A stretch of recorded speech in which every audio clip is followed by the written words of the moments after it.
સદારામ બાપાની આજે અહીંયા આખો સમાજ ભેગો થયો અને આપણી જયકારામાં અવાજ ના હોય બરોબર. જગદીશભાઈ ઠાકોર સાહેબ એમને બેસાતું નહીં તો ખુરશી લઈને બેઠા છે. એમને ખબર પડી જોઈએ કે એમને આખી જિંદગી જે સમાજ માટે મહેનત કરી એ સમાજ આજે ખૂબ આગળ વધ્યો છે. બોલ સદારામ બાપાની. તમારા અવાજમાં કરંટ હોવો જોઈએ અને આજે ઓગણનાથ ભગવાનની જગ્યા ઉપર ભેગા થયા છે. બોલો ઓગણજી મહારાજ કી. આજના આ બંધારણ સભાની અંદર ઉપસ્થિત તમામ સંતો, તમામ મહંતો, તમામ આગેવાનો, યુવાન દોસ્તો, માતાઓ અને બહેનો, અહીંયા બંધારણનું વાંચન થયું, બંધારણના નિયમો નક્કી થયા. આ નિયમો શા માટે? એવી શું જરૂર પડી સમાજમાં કે બંધારણ બનાવવું પડે? બંધારણ એક એવું બંધારણ જેનો અમલ પણ થાય, જેની માટે તાલુકે તાલુકે, ગામડે ગામડે બંધારણ માટેની સભાઓ થઈ, નક્કી થયું, પૂછવામાં આવ્યું કે શું ખૂટે છે, શું તકલીફ પડે છે. અને એ બધું છેલ્લા 1-2 મહિનાથી જે મીટિંગો ચાલતી હતી, તમામ લોકોએ પોતાનો મત મૂક્યો, તમામ પીડા મૂકી, તમામ તકલીફો મૂકી અને એના અંતે નક્કી એવું થયું કે આ સમાજમાં જે કુરિવાજો છે, આ સમાજમાં જે ખોટા ખર્ચાઓ છે, સમાજને જે પીડા આપતા પ્રશ્નો છે, આ પ્રશ્નોની સામે સમાજે જાગવું પડે. બીજા સમાજો જે રીતે આગળ વધ્યા, ટેકનોલોજીમાં આગળ વધ્યા, અંધશ્રદ્ધા કુરિવાજોમાંથી બહાર નીકળ્યા, વ્યસન મુક્તિ તરફ વધ્યા, શિક્ષણની દિશા પકડી, એ સમાજો જે રીતે આગળ વધ્યા, તો આપણે શું ખૂટે? એક એવો સમાજ આપણે જેની જોડે જમીન જાગીરી, એક એવો સમાજ જેના માથા બહુ પણ તકલીફો પણ એટલી જ છે. ત્યારે આજે આ તમામ આગેવાનો, આજે કોઈ પાર્ટીના આગેવાનો નથી, આ જે આગેવાનો આવ્યા છે સમાજના આગેવાનો આવ્યા છે. સમાજની ચિંતા કરવાની, સમાજની ચિંતા જે વર્ષોથી કરે છે, એ ચિંતા અને ચિંતાની સાથે અનુભવનું ભાથું લઈને આવ્યા છે. અહીંયા સંતો આવ્યા છે આશીર્વાદ આપવા માટે. આ સંતો એટલા આશીર્વાદ આપવા માટે આવ્યા છે કે સંતો હંમેશા પોતાના અનુયાયીઓને એક જ આશીર્વાદ આપતા હોય કે સુખી થાવ. જ્યારે સુખી થવાનો આશીર્વાદ આપવા માટે આવ્યા હોય ત્યારે આ સંતોને પણ એવું લાગ્યું છે કે ગૌ બંધારણ એવા નિયમો બની રહ્યા છે જેના થકી આ સમાજમાં તમામ બદીઓ, તમામ તકલીફો દૂર થઈ અને સમાજ તમામ ક્ષેત્રે આગળ વધી શકે. એટલે આશીર્વાદ આપવા માટે આવ્યા છે કે આ બંધારણનો 100% અમલ થાવ અને સુખી થાવ, એવા આશીર્વાદ આપવા માટે આવ્યા છે. દોસ્તો, આગેવાનો ચિંતા કરે, આગેવાનો વાત મૂકે, પણ આ વાતમાં આપણે તમામ રીતે હંમેશા એક જ વાત મૂકીએ છીએ કે રાજનીતિ, રાજનીતિ, રાજનીતિ. રાજનીતિ આપતી જતી રહેવાની. સતયુગ, ત્રેતાયુગ, દ્વાપરયુગ, કળિયુગ આવી ગયો. સત્તાની લડાઈઓ ચાલવાની, એ લડાઈ ચાલે છે ને ચાલતી રહેવાની. પણ જે લોકોનું આપણે નેતૃત્વ કરીએ છીએ, જે સમાજમાંથી આવીએ છીએ, એ સમાજને સાચી વાત, સાચી દિશા આપવાનું કામ આપણે નહીં કરીએ તો આવનારી પેઢી માફ નહીં કરે. આજે અહીંયા તમામ આગેવાનો બેઠા છે ત્યારે તમે જોયું હશે કે હજારો લોકો આવ્યા. હું પોતે, હું મારા પત્ની બે આવ્યા છે. આ ગેલીબેને આમંત્રણ આપ્યું હતું. એ મને ના પાડતી ઉભા ના કરતા, કારણ કે મારા પપ્પા આવ્યા છે, મારા ઘરનાને લઈને આવ્યો છું. મેં એને કહ્યું કે ગેલીબેને કાલ મેળું માર્યું સાહેબ કે સજોડે આવજો, નહીતર નિયમનું પાલન કોણ કરશે? મારી બહેનો અહીંયા બેઠી છે બધી. સાહેબ, બંધારણ બન્યું, બંધારણ બન્યું એટલે બંધારણનો અમલવારી આપણે કરવી જ પડે. પણ આમાં બે સૂચનો છે મારા. મને સૌથી સારી જો બાબત લાગી હોય તો તમે વૈશાખ સુદ ને એટલે 15 દિવસના આખા વર્ષના 30 મુહૂર્ત નક્કી કર્યા. લગ્નની સિઝન 2 હોય અને મા મહિનાનો વૈશાખ.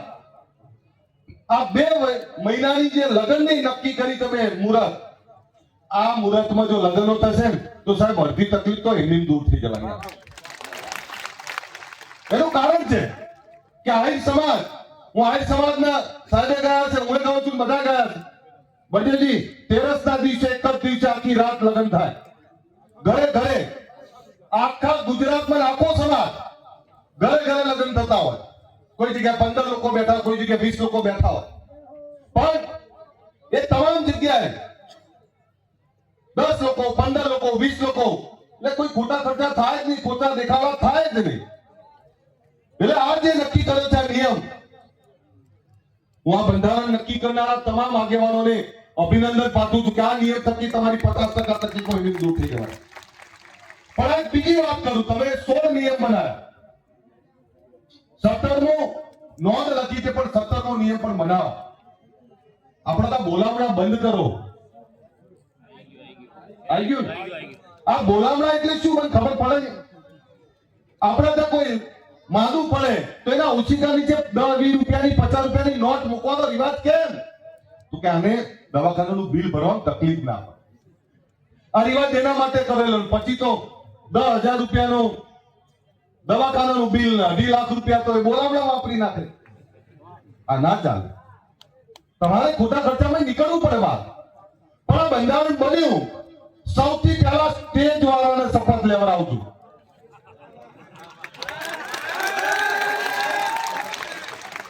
રસ્તામાં આવતો તો મારા કમાન્ડો સુરપાલસિંહ છે.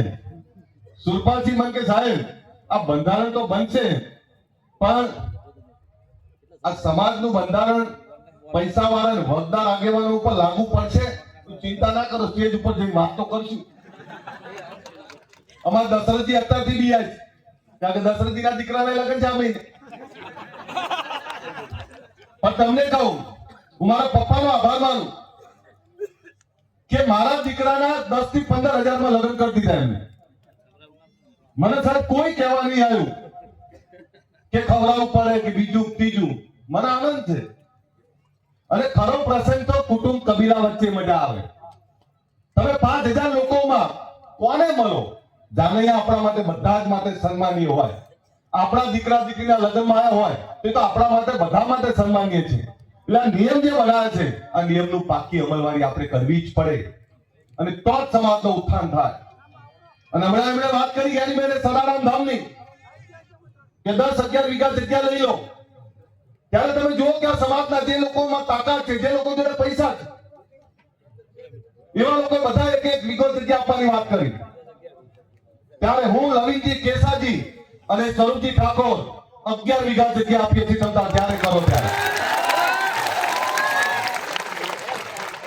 અને એથી આગળ બીજું કહેવા આવ્યો છું તો 26મી જાન્યુઆરી રાતના 3 વાગે બોલાયા છે મેં તમને. ખબર છે ને? એ 26મી જાન્યુઆરી રાતના 3 વાગે ખાલી એમની હાથો મારવા નહીં બોલાયા. 26મી રાતના 27 ઓક્ટોબર તમારા શિક્ષણની દિશા નક્કી કરે એનું ભૂમિપૂજન કરવા માટે બોલાયા છે તમને. ગાંધીનગરમાં એક એવી સંસ્થા બને જે સંસ્થા થકી આ સમાજના દીકરા દીકરીઓ ત્યાં પણ ભણી શકે. હું સાહેબનો આભાર માનું. અહીં જગદીશજી ઠાકોર સાહેબ, બળદેવજી, મારા પપ્પા ખોડાજી ઠાકોર બધા બેઠા જ શક્તિ વિદ્યાલયનો પાયો નાખ્યો એમણે. એની સાથે અહીંયા ચંદનજી બેઠા છે, પાટણમાં પણ પાયો નાખ્યો. હમણાં આપણી વચ્ચે બીજા આગેવાનો પણ ગયા. કેસાજી એ દિયોદરમાં જે સંસ્થા ચલાવે છે, આ કોઈ નાની વાત નથી. અહીંયા બાબરમાં જ્ઞાનીબેનને ચલાવે છે. હમણાં સ્વરૂપજી એમણે મુહૂર્ત કર્યું. અમારે લવિંગજી ઠાકોર રાધનપુરમાં ચલાવે. તમામ જગ્યાએ સમાજના આગેવાનો તો મથે છે. સમાજના આગેવાનો શિક્ષણની સ્કૂલ બનાવશે. પણ આ જગદીશભાઈ, બળદેવજી, ખોડાજી, મારા પપ્પા, બધાનો પ્રશ્ન શું છે ખબર છે? તમે સ્કૂલો કોલેજો તો બનાવી દઈએ, પણ તમારા દીકરાઓને મોકલશે કોણ? તમે મોકલતા નથી એટલે એનું ઘડતર નથી કરી શકતા. આજે સમાજ જાગ્યો છે, સમાજમાં ભૂખ છે, પણ દિયોદર છોડીને એમને અમદાવાદ આવવું પડશે. અમદાવાદ ગાંધીનગર છોડીને અમેરિકા જવું પડશે તો જ આગળ વધશો. તમારે સમાજમાં ભૂખ લગાડવી જ પડે. એની ભૂખ સમાજના સર્વાંગી વિકાસની. આ સંસ્થાઓ જે બની રહી છે, આ સંસ્થાઓમાં આપણા દીકરા દીકરીને મૂકો. અને હમણાં ભરતસિંહભાઈ એક બહુ પીડા વ્યક્ત કરી, બોલી ના શક્યા, પણ હું તમને કહું કે સંસ્થા બનતા બનાવી દઈએ છીએ, એનો નિભાવ કરો, એને ચલાવી, એથી વધારે કાઠું કામ છે. ખૂબ મોટું કામ છે. ત્યારે વિનંતી કરું છું તમને, દીકરા દીકરીઓને ભણવા માટેની વ્યવસ્થા જે ઊભી થયેલી છે એમાં મોકલો. આ ભરજીજી ને રામાજી બેઠા છે, એમણે કલોલની અંદર ઠાકોર ભવન બનાવ્યું. કેટલા નામ લો, આમ કહેવા જઈએ ને તો ગુજરાતમાં આજે આપણી 50 સંસ્થાઓ છે. પણ આ સમાજે દીકરા દીકરીને ભણવા માટે પેટે પાટા બાંધીને ભણાવવા પડશે. તમે આપણે બીજા સમાજોની ઈચ્છા નહીં કરી શકીએ. એ પાટીદારનો દીકરો આખી દુનિયામાં ભણવા જાય, કમાવા જાય. એ ચૌધરીનો દીકરો સવારે 3 વાગે દોડતો હોય, એ રવાડીનો દીકરો સવારે 4 વાગે એ મહેનત કરતો હોય, એ પંચાલ પ્રજાપતિ દરજીનો દીકરો. આ તમામ સમાજો, આ સમાજોની એટલે વાત કરું છું કે આ સમાજો સુખી થયા તેમાંથી શીખવું પડશે. એની ઈચ્છા કરે મેળ નહીં પડે, થાકી જઈશું આપણે શીખવું પડશે અને આપણે એમના સમોડિયા બનવા માટે મથવું પડશે. માલદાર રાખો તો માલદાર પણ એવું રાખો કે આપણી ગાયો ભેંસો એનું જે દૂધ ભરાય છે આની પણ ચર્ચા થવી જોઈએ. ખેતી કરો તો ખેતીની ચર્ચા થવી જોઈએ, ધંધો કરો તો ધંધાની ચર્ચા થવી જોઈએ. આજે આપણા દીકરા દીકરીને સારું ભણાવો. બીજો બેને એક નિયમ નહીં કીધો, પણ આજે કહી દઉં કે ગામની કમિટી તમે બંધારણની તો બનાવશો તો એની સાથે એક એવી સમિતિ પણ જોવી જોઈએ કે જે દીકરીનું માગું આવ્યું છે એ તમારા ગામમાં રહેલો એ નબીલો એ કુંવર એ વડાજા વ્યસન તો નહીં કરતો ને. દીકરી જે ગાય જેવી દીકરી, જે લાડકોટી ઉછરી દીકરી, અને જેને દારૂ પીવો હોય ને જેને દારૂ પીને મજા કરવી હોય ને એને વાંઢા મરી જાવ. બીજી દીકરીઓની જિંદગી ના બગાડો. પણ એક વાત ટકોર તો કરું. હમણાં બેને કહ્યું કે છૂટાછેડા જે ઝાડની નીચે બેન થાય ને એ ઝાડે સુકાઈ જાય. પણ આ સમાજનો આભાર માનું, આ સમાજને વંદન કરું સાહેબ કે આ સમાજનો કોઈ મા બાપ ઘડિયા ઘરમાં નહીં હોય અને આ સમાજમાં છૂટાછેડા કરવા હોય ને એટલે લોઢા ચડા બરોબર છે સાહેબ. આ એ સમાજની વાત કરું છું. સ્ત્રીને સન્માન આપનારા, સ્ત્રીના ઉપાસકો, સ્ત્રીની ચિંતા કરનારા આપણે લોકો. હમણાં મારી પત્નીએ કહ્યું, હમણાં ચર્ચા ચાલતી, મા બાપની ચર્ચા ચાલી તો દીકરીની ચર્ચા ચાલી, એટલે એને એવી વાત કરી કે આપણા સમાજમાં તો દીકરીઓને ખૂબ સાચવે, પત્નીઓને ખૂબ સાચવે.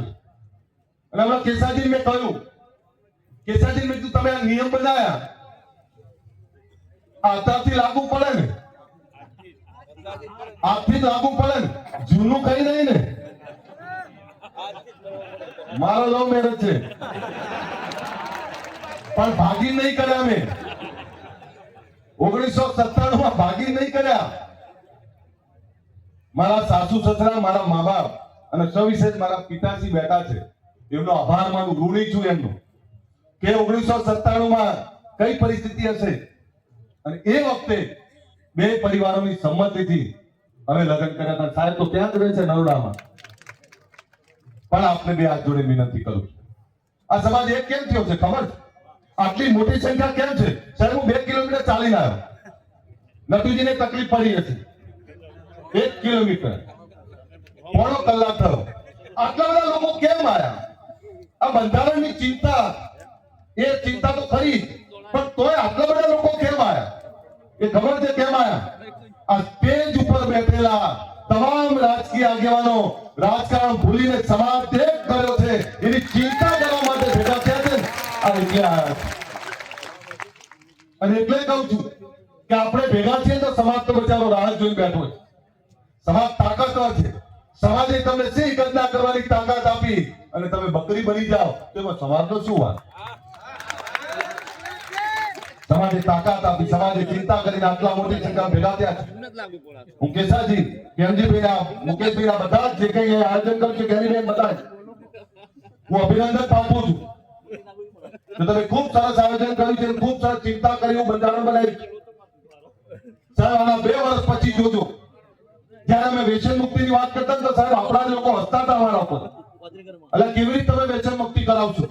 આજે સાહેબ આ સમાજમાં 95% વધારે વ્યસન મુક્તિ આવી છે. હમણાં કેસાજીએ બહુ સારી વાત કરી કે તમે વ્યસન મુક્તિની વાત તો કરો છો પણ દારૂ પીનારા દવાઈ આવવાનું બંધ થઈ ગયા. અહીં બેઠેલા બધા વ્યસન મુક્ત છે, અહીં બેઠેલા કોઈ વ્યસન નહીં કરતો. પણ મેં કીધું એક બીજી વાત કરવી છે. બેનો પડીકીઓ ના ખાય ને માફ કરો, તમે અમારી આબરૂ છો. તંદુરસ્ત પેઢી માટે, આ સમાજના આવનારા ભવિષ્ય માટે બહેનો પડીકી ખાય, સાહેબ આ કેવી શરમજનક બાબત છે.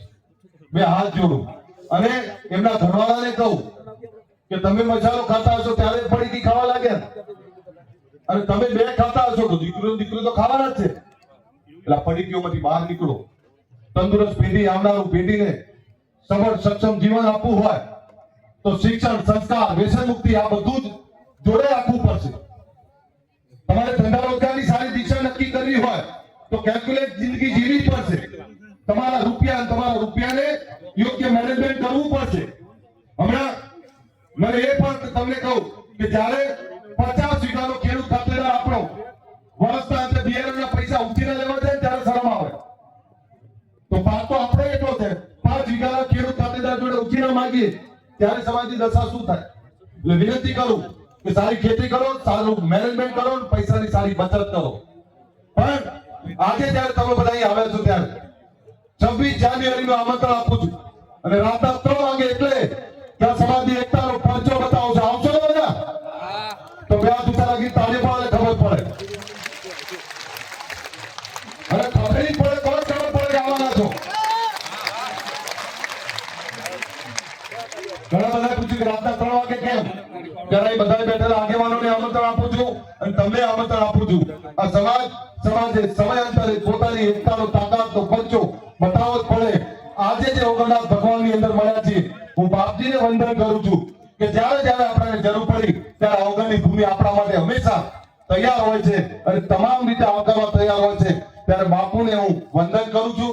દોલતરામ બાપુ બેઠા છે, ઋષિ ભારતી બાપુ બેઠા છે, આ તમામ સંતોને વંદન કરું છું. અને આપણા સદારામ બાપાની જગ્યાના દાસ બાપુ બેઠા છે. એકવાર જોરદાર આ સંતો માટે તાળી પાડી. અને ભજનગીરી બાપુ, એના ચહેરા પરની ચમક જ તમને કઈ બતાવે. અને બાપુની વાતમાં ક્યારે ઢીલાસ નહીં હોતી. ત્યારે હું અગણનાથ ભગવાનને પ્રાર્થના કરું કે જે બંધારણ બનાવ્યું છે, આ બંધારણ થકી આ સમાજ તમામ રીતે અમલ કરશે અને આવનારા સમયમાં આ સમાજ સોળે કળાએ ખીલશે. એ જ વિનંતી સાથે મારી વાત પૂરી કરું. બોલ સદારામ બાપાની જય. ખખડીને બોલો, ચોખ્ખું ગીત, ચોખ્ખો અવાજ, ચોખ્ખી ધરા છે, અનાજ છે. આવું અને તોય તમારી આ જગદીશભાઈ આટલી ઉંમરે હજુ પડતી બેઠા અમરેશભાઈ, એકવાર જોરદાર બોલ સદારામ બાપાની જય.